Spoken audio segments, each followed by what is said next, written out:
Hello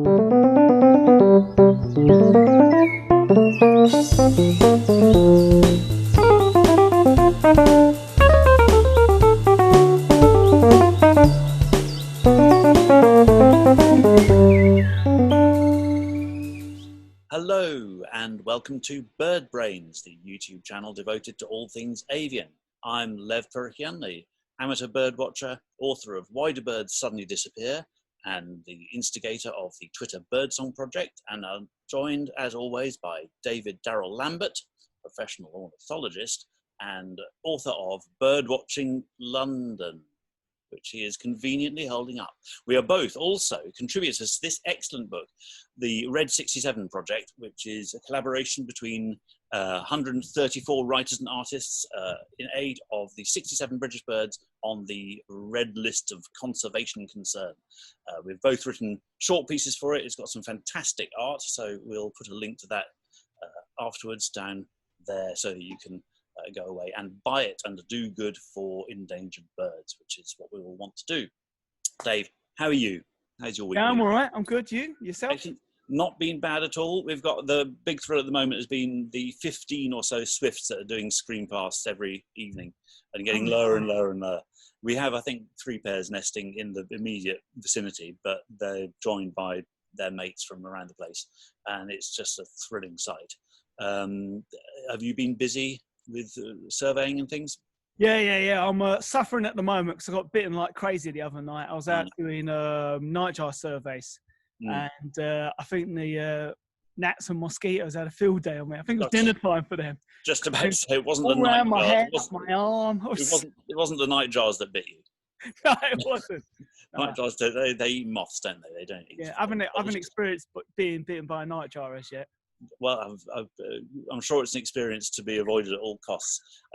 My great excitement, sort of not great excitement, but it was a moment, one of those moments. I check occasionally the Bird Guides app, which is sort of app you can have on your phone for keeping track of what rarities people have seen around the place. So I have it set for London, and not much comes up. But the other day, I think it was Monday, something came up, and it was a black kite, which is a pretty rare bird of prey that had been seen literally half a mile away on my patch going over Streatham Common. And I'd been there that morning, and it had flown over in the afternoon and I'd missed it, which is, I'm not a great one for chasing rarities, but when it's right there, you're kind of a little bit frustrated. But you put my fears at ease by saying it was probably a red kite anyway, because people often get these things wrong. Well, there were 2 reported in North London in one day by one observer, and when he posted photographs in the afternoon, later on, they were just red kites. So it may have been a black kite, I don't know. It may not have been. You know, may have been a red kite, I don't know. I suppose the other thing is what it raises, and what I want to talk about is this idea of what we call twitching, which is, I think both of us would have encountered people who meet us and we say we're interested in birds and they say, you're a bit of a twitcher, are you? And then I don't want to be that guy who says all this, but there is a difference in Britain anyway between a twitcher and a birder. A birder is somebody who goes out bird watching, and a twitcher is somebody generally who will go some distance to see rarities, and they might actually only be interested in seeing rarities. They'll ignore the blue tit on the feeder, but they'll get into the car for the report of a wryneck in Cornwall or whatever. And it seems to me that you encompass kind of the whole spectrum, in that you get pretty excited about everything. I do. But you're not also averse to getting into a car and driving. How far would you go if you weren't being paid for a survey? I might do a couple of hours. I have done longer distances. So in your misspent youth. No, more recently. Oh, right. So, I mean, I have gone into Europe. There was a nutcracker in the Netherlands the other year. Yeah. So one morning, I picked up some friends at the local train station, and we drove all the way into the Netherlands, which was, I think, 3.5 hours from Calais to get there to see the nutcracker. But then it was like flying around at our feet, flew between people. That bird was very tame, wasn't it? It stuck around for several weeks as well. And so loads of people got a sight of it. Yeah. But it's interesting, that allure, because I know there's a friend of mine who's a musician, but he's also a bird ringer, and so he has mist nets in his garden in Scotland, which he puts up from time to time, and he's very knowledgeable, very capable, very interested in birds. But he said, I wouldn't cross the road really to see a rarity. He loves surveying the birds on his local area and the science of that, but he's not interested in particular. I'm somewhere along the spectrum. We were on holiday last year on the Isle of Wight, and there was a great spotted cuckoo there, which had been there for about a month. It was there, and we were there the second week. And I thought, I'm not going to go and see this. And I realised it was actually about half a mile from the local supermarket that I was about to go to anyway. So I thought, well, it's only half a mile. And if I happened to go for a walk along the cliff, and oh look, there it is. But I think that's about the furthest I'd go. I was slightly tempted by a snowy owl in Norfolk a couple of years ago, but I didn't yield to that temptation. But did you? I mean, talking of rarities, there was one particular, what we call a mega, just earlier this week, which was a bird that you reckon was the first one that had been seen in the Northern Hemisphere. But someone mentioned that on Twitter, I'm sure, said it may be the first for the Northern Hemisphere. It was it a white-chinned petrel? White-chinned petrel, yeah. Flew over someone on Orkney. I don't think they were even much of a bird watcher. They just saw the bird and then took a picture and then off they went. And it was somebody just goes, oh my God, that's a white-chinned petrel. Which takes quite a lot of knowledge of birds, doesn't it? If something that's not been seen in a whole portion of the world, to know what that is. I will definitely have to look that one up with that. Yeah, definitely. I suppose just an example of the lengths that people can go to see rarities, and it's not even that they're rarities, but they happen to be rarities in a certain area of the world. Birders do quite like to keep lists, don't they? So they'll have their life list, all the birds they've ever seen in their life. They've got a year list for this year, they've got a month list, etc. They've got lists for the garden, lists for the local park, lists for the county, lists for that. And there was one person I read about who was in Florida, I think, looking at all the seabirds there, and there was a flock of, I can't remember what the bird was, but it was, let's say it was some sort of tern, and there was a flock of thousands of them, and their pager pinged, and one of these birds had just been seen in Shetland, very rare for Britain. So he abandoned looking at these thousands of particular species of bird, flew immediately to Heathrow, chartered a private jet, flew up to Shetland to see one solitary individual of the bird he'd just been looking at in Florida, because it wasn't on his life list. Now, I think that's mad. Do you think that's mad? I wouldn't do that, but everyone's different. You know what I mean? I mean, that's the beauty of the hobby in some respects. Yeah. If something unusual turns up, like someone sees something odd in my garden, I'll be like really keen to see it. Yeah. But then if it was another part of the country, I wouldn't be that fussed. But it depends on my mood as well and everything. If I'm stuck indoors doing paperwork and then someone says, "Oh, there's a spoonbill around the corner," I go, "Oh, yeah, I can't see that," and then off I go. But I've been in places where there's been a rare bird around the corner. I haven't bothered to go and see it. So I've been like, oh, well. Whatever. Tired from work, Yeah, exactly. Want to do another 2 hours over there? Don't know. From my point of view, I think it's quite important to remember, because I've been not doing it for that long, 5 or 6 years. I've been really quite interested in kind of pursuing birds. But I remember how excited I was when I started doing it about seeing these things that I hadn't either seen or noticed before. So for some people, they might be commonplace, but certainly in my part of London, they'd be, wow, God, that's fantastic. And I've travelled somewhere and see, oh, look at that shoveler, or look at that shellback, or whatever.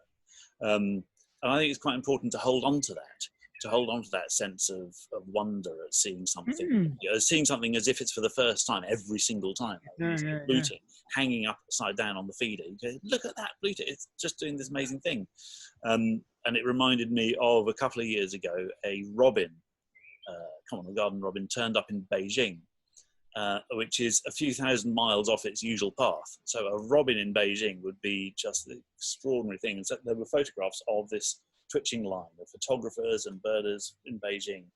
And at the centre of their attention was this robin that we can see literally every day. So it just reminds you that everything is rare somewhere. If you can continue to bring that kind of wonder to it. It's all a matter of comparisons, because a friend of mine told me he was at Minsmere once and there was a wryneck there, which is obviously a little woodpecker species. We don't get that frequently in the UK. Yeah. And there was a load of people watching it, and 2 North American bird watchers are there visiting, and they went, "Oh, there's a dunnock," and they got really excited by seeing a dunnock. It's like, you know, it's like an iconic species you might want to see. You know, like you go to America, we want to see an American robin, and everyone else has seen 500 million of them, and they're like, "Oh, another American robin." Talking of North America, and this is going to segue so neatly into your subject for the IDs, you're not going to believe it. If a wood pigeon turns up in North America, that's a big deal, isn't it? Yeah, there was one this winter, I think it was. Yeah, was it in Canada? Or was it in, I can't remember where exactly. I can't remember what part of the North America it was in, but there was one up somewhere there. Because they have different kinds of doves, but we have wood pigeons, and for wood pigeon to be swept off course to North America, I think. And there was a lot of interest in a missile thrush there the other winter as well. I got asked to confirm the ID by someone else. And it was like, it's a missile thrush. It's very, but they're like, "Oh, are we certain it's not a song thrush?" I'm like, "No, it's very straightforward." Honestly, believe me, read these ones. Yeah. Anyway, so as I say, with the wood pigeon, segues very nicely into your IDs of fairly common birds in Britain, which is the various pigeon and dove species. Yes, that you come across. So, over to you. How's that? Is that working? I can see the words pigeon gate, and I can see a wood pigeon and a collared dove. Yeah, so we've got that panel though. Your oh no, not again. Oh, again. These amateurs. Oh, over here. That tells me the order of the play. Let's try that. That's better. There you go. Pigeon gate. Lovely birds. Beautiful. Yeah. So the 2 commonest ones we're probably going to see in the garden: wood pigeon and collared dove. Very, very distinctive in their own rights. Normally, often we ID these just by looking at them. There's so a lot embedded in our mind. But normally I start looking at features, and I will always look at the neck collar. Very obvious on the wood pigeon. Nice big white neck collar, stands out a mile. And on the collared dove, it's got a little black collar, so complete opposite. The only issue you have is with a wood pigeon juvenile, they tend not to have the white collar. Hasn't grown yet, Yeah. But that will eventually come. And then I look at the eyes. The eye on the collared dove is dark. Wood pigeon is really pale as well. That's nice and easy. Then the other thing I look at is always the wing to tail look. So normally in a wood pigeon, you've got like the wings coming halfway down the tail. But on a collared dove, they barely get sort of like anywhere down the tail as well. So I wouldn't have thought of that myself. I'd just be going by the collar and the general body, the body color as well, which is very useful with the other doves as well to look at the tail lengths, which is we'll have a pew at that in a moment as well. And then generally, the wood pigeon is grey all over with this pink breast, varies the time of the year, and then the collared dove is much more of like a creamy colour all over. Pretty straightforward. In flight, I always think of the wood pigeon as a little bit bulkier than the other. Yeah. Very stocky. It barges the air out of the way a little bit more plumped up on the chest. It does. Right, so now we go straight into a bit of stock dove action, which often people think look very similar to a wood pigeon, but no, it's the black wing bar on them. Very prominent black wing bar, stands out very nicely when you see them. And then look at the black beady eye on it, very, very obvious as well. I look at wing bar, I go to the eye, and then I look at the tail. Look how the wing and tail almost meet at the end there. Yeah. Very different to the wood pigeon look as well. Yeah. I always go for the black eye, which, especially if they're in a flock of feral pigeons, which they quite often are, they hang out. We've got, again, locally, we've got a flock, and there's a couple of stock doves that hang out with them, and it's always the eye that I look for first. Yeah. The other thing with a stock dove is they're very uniformly grey all over. Sometimes you can see the iridescent sheen on the neck, but you've got to be close.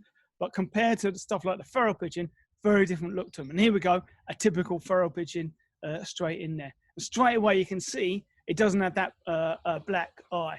Often it can be either white, yellow, or even like this one's like an orangey colour, but doesn't have that really piercing black look to it.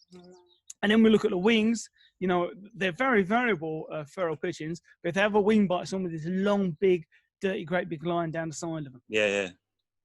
Less subtle. They're less subtle birds all round, aren't they, feral pigeons? Yeah. So, and again, the plumage can be really variable. So you can have very white-looking ones, very dark, very heavily mottled all over.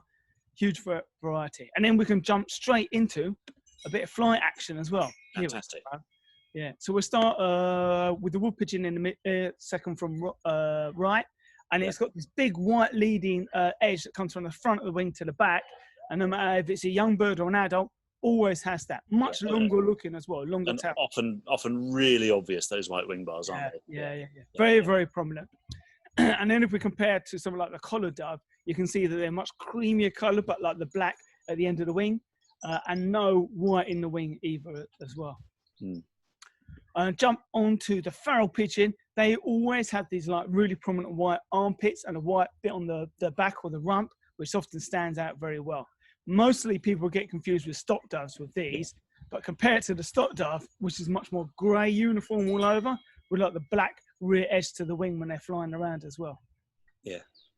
If we see a stock dove well, and you get used to seeing them, they've got a very like boxy kind of look to them, very short and square looking, especially with the wings as well. I was going to say, is there something in the flight actions that can help you with, or their shapes? Because I can nearly always tell a feral pigeon. Yeah, it's kind of like hard to put into words sometimes. I mean, when I see them, like the collar doves are very direct flight and flip their wings back a lot, which I think is very distinctive. Right. Wood pigeons tend to be a lot more direct, and stock doves have a slightly different wing action to them, but I don't know if it's to do with the shape of them, gives the game. It's very hard. Yeah. Feral pigeons are a different kettle of fish, really, as well. Tend to be very fast, direct, don't do so much whirling around as well. Stock doves do a sort of tumbling thing, don't they? Which can be quite attractive. Yeah. I mean, they're all great flyers. They all have display flights as well, which is good. So wood pigeon will fly up like that and then do 2 claps and then plummet down.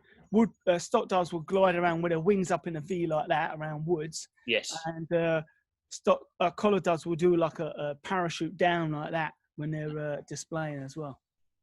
Excellent stuff. They're such common birds, and wood pigeons you see all over the place, and whether urban or rural. For some people, of course, farmers, they can be quite a pest because they will eat crops just the moment they come up, and so they will get the shotgun out.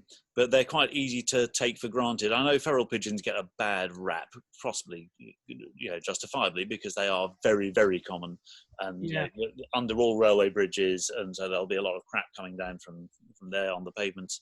But if you do, I'm not their biggest fan, but they're worth looking at because they quite often have that nice iridescent sheen that you get in the stock dove as well on the neck, and they are amazing flyers. They're quick and they're pretty manoeuvrable as well. So it's there's something to be found with all of them, I think. But the thing with all of these birds is really, if one of these species you don't see a lot of, just study your common ones. Just look at them and look at them again and look at the variation. And that's how you often pick up anything different. It's just being really familiar with all your common species. Then you go, oh, what's odd with that dove? And then you realise you're looking at stock dove in your garden or something like that. Yeah. And very quickly, they have various vocalizations, and there are different ways of remembering them. And I have it in my head now, sorted out. But if anybody's trying to sort out the different kind of coos that they do, one way of thinking about it that I would maybe try is that stock dove has 2 syllables and their song has 2 syllables. Collared dove has 3 syllables and their song has 3 syllables.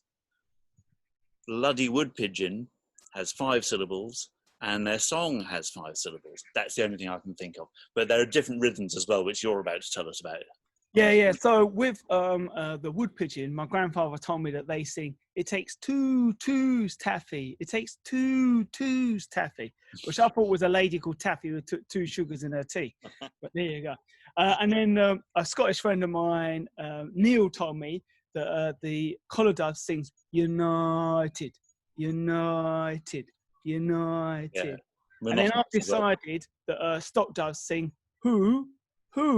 It's got like that intensity. Yeah. I really know. Yeah. Excellent. Well, that's cleared up everything. I think there's no excuse for anybody getting any of those things wrong ever again.